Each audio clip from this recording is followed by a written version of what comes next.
Todas essas classificações, podemos analisar o trabalho de um gás. Imagina o que nós chamamos, esse dispositivo que nós chamamos de um êmbolo, que nada mais é do que um cilindro e um outro cilindro, uma tampa, vamos dizer assim, que nós chamamos de êmbolo ali. Esse êmbolo tem uma área A, então dentro desse cilindro tem um certo tipo de gás. E o interessante, já vimos todas as características de um gás: pressão, volume, temperatura. Sabemos que eles são compostas, os gases são compostos de partículas. Essas partículas nos levam a entender a questão de mols. Sabemos que a pressão desse gás ela é diretamente proporcional ao quadrado da velocidade dessas partículas. A forma como elas se chocam nas paredes é que permitem que o recipiente tenha um formato. Imagina um balão. Então ali eu tenho um gás em que as partículas estão batendo nas paredes do recipiente. Só que agora tem uma situação interessante, que aquela situação primeira ela está em equilíbrio. Mas agora eu vou colocar uma perturbação que no caso é calor. Então tem uma fonte térmica ali, um bico ali com fogo, fornecendo um calor Q para aquele gás. Então o que acontece é que a energia interna do gás aumenta, ou seja, esses choques dessas partículas com as paredes aumentou. Essa quantidade de choques, né? E aquilo permite que o êmbolo ele se desloque, ou seja, aquele gás agora ele expandiu e conseguiu deslocar aquele êmbolo móvel. Então, se aqui no estado inicial nós tínhamos uma pressão 1, um volume 1 e uma temperatura 1, forneceu um calor, expandiu, permitiu que ele expandisse e foi para uma pressão 2, um volume 2, dá para perceber que inclusive é até maior, e uma temperatura 2, justamente percebido naquele deslocamento do êmbolo. Bom, nós temos lá da mecânica, lá do ano passado, que o trabalho nada mais é do que a força vezes o deslocamento, certo? Eu espero que você lembre disso do ano passado. Força, eu aplico uma força e preciso deslocar para dizer, trabalhei. Apliquei uma força e desloquei. Porque se eu aplicar uma força e não deslocar, não trabalhei. Ou o contrário, né? Se bem que nem tem como, né?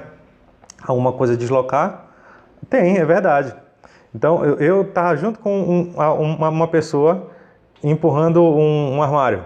Só que ele empurrou para o lado certo e deslocou. Eu empurrei para baixo.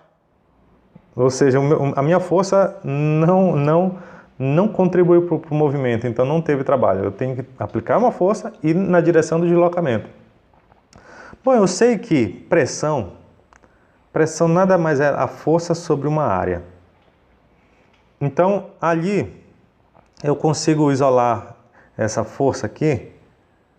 Força, então, vai ser pressão vezes área. E trocar lá. Então, o trabalho vai ser pressão vezes área vezes o deslocamento. Bom, área vezes deslocamento, esse deslocamento ele acaba funcionando como uma altura desse cilindro. Então, é um volume. Então, daqui eu percebo que o trabalho nada mais vai ser do que a pressão vezes uma variação de volume. Isso aqui é uma fórmula para nós. Certo? Ou seja, para nós, enquanto lá na dinâmica o trabalho está diretamente relacionado com o deslocamento, aqui é volume. Se não tiver variação de volume, eu não tive trabalho. Percebeu? Eu tenho 3 grandezas: pressão, volume e temperatura para um gás. Se não tiver variação de volume, eu não trabalhei. Esse gás não trabalhou. Correto? Essa fórmula aqui, trabalho igual a pressão por uma variação de volume, ela traz uma análise interessante gráfica, que eu vou colocar aqui para você, olha. Ó. Então, se eu tenho um gráfico com os eixos pressão e volume, imagina que eu apliquei uma pressão por uma variação de volume, ou seja, está num volume V1 e foi até um volume V2. Tá? É aquilo que está acontecendo. No caso aí, é uma isobárica, certo? Então, eu tenho uma... Olhando aquela fórmula, pressão vezes volume, nada mais é, se eu pegar pressão, que no caso é a altura desse retângulo, e o ΔV, que é a base desse retângulo, se eu multiplicar base vezes altura, eu tenho a área desse retângulo. Então, eu tenho, mais uma vez, graficamente, uma relação interessante. Na física a gente tem bastante isso. Então, se eu pegar aquela área, calcular aquela área, vai ser igual numericamente ao trabalho. Igual numericamente porque a área tem um tipo de unidade. E trabalho é joule, certo? Ou caloria. Então não pode ser, vai ser só igual numericamente, ou seja, o valor, certo? Até mesmo porque o trabalho não tem área negativa, mas aqui no caso o trabalho ele pode ser negativo. Então todas as vezes que você calcular a área que está abaixo de um gráfico, pressão por volume, você está calculando o trabalho, certo?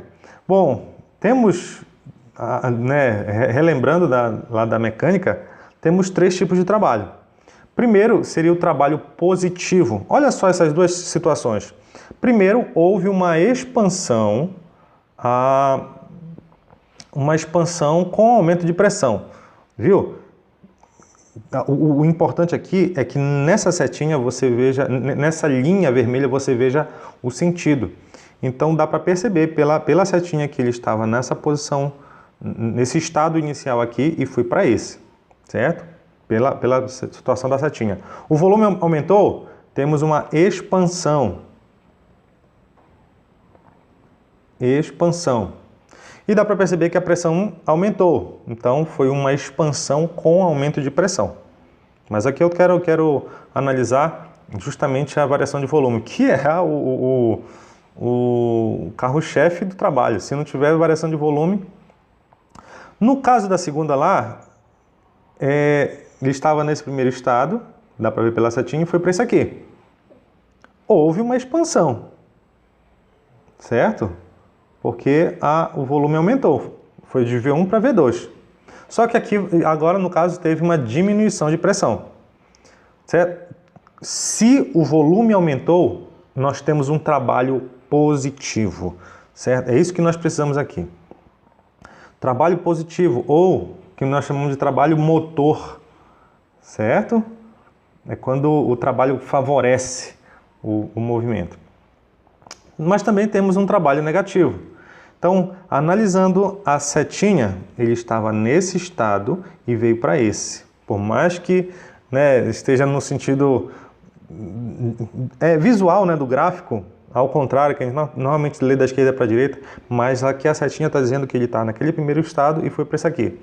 Então, no caso, não houve uma expansão, houve o que nós chamamos de compressão. Compressão. Porque estava num estado e comprimiu. Só que aqui no caso foi com diminuição de pressão, porque ele estava com uma pressão 1 e foi para uma menor, 2. Aqui é o mesmo aqui também teve uma compressão, ó. Só que ele estava numa pressão menor 1 e aumentou. Então aqui nós temos uma compressão, porque ele estava no volume 1 maior e foi para o volume 2. Compressão com um aumento de pressão. Mas se houve uma compressão, se o volume diminuiu, aquele trabalho é negativo ou resistente. Os mesmos termos que nós usamos ano passado. E por fim, o trabalho nulo. No caso aqui, no primeiro houve um trabalho nulo porque o volume não alterou, só que com aumento de pressão. O segundo lá, houve um trabalho nulo, porque o volume não alterou, só que com diminuição de pressão. Como a área que está abaixo desse gráfico ela está dando zero, então percebemos que o trabalho aqui é nulo, certo? Percebeu? O ator principal aí é o volume. Mudou o volume? Analisa. Foi uma expansão? Trabalho positivo. Foi uma compressão? Trabalho negativo. Não houve mudança de volume? Trabalho nulo. Joia? Podemos resolver alguns exercícios para fechar a ideia? Então vamos lá. Olha aqui o que diz essa primeira. Determine a variação de energia interna sofrida por 10 mol de um gás considerado ideal, sabendo que sua temperatura passou de 127 graus Celsius, de 27 para 127. Deu a constante dos gases com a unidade de Joule por mol, Kelvin. É bom que o Kelvin já nos dá a dica, né, de que essa temperatura não pode estar em graus Celsius, certo? Bom, aí você vai transformar esse 27, né, da temperatura inicial, 27 graus Celsius. Bom, transformando para Kelvin, isso dá 300 Kelvin. A temperatura 2, que no caso é 127, é a mesma coisa que 400 Kelvin.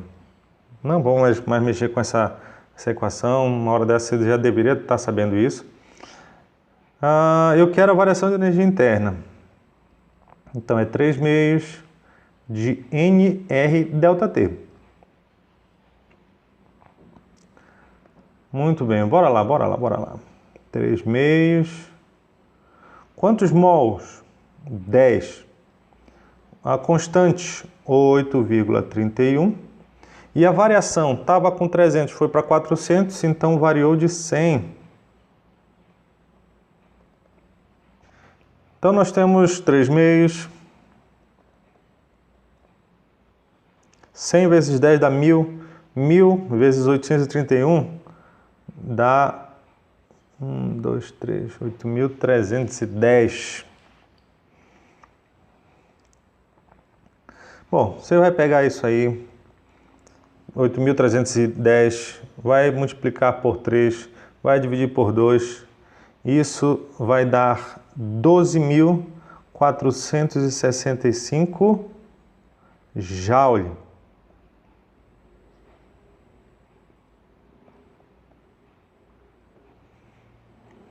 Joia? Então, essa foi a variação da energia interna desse gás. Só isso. Para calcular, só tem aquela fórmula ali. Bora continuar então. Olha o que diz essa daqui. Em um recipiente encontram-se 140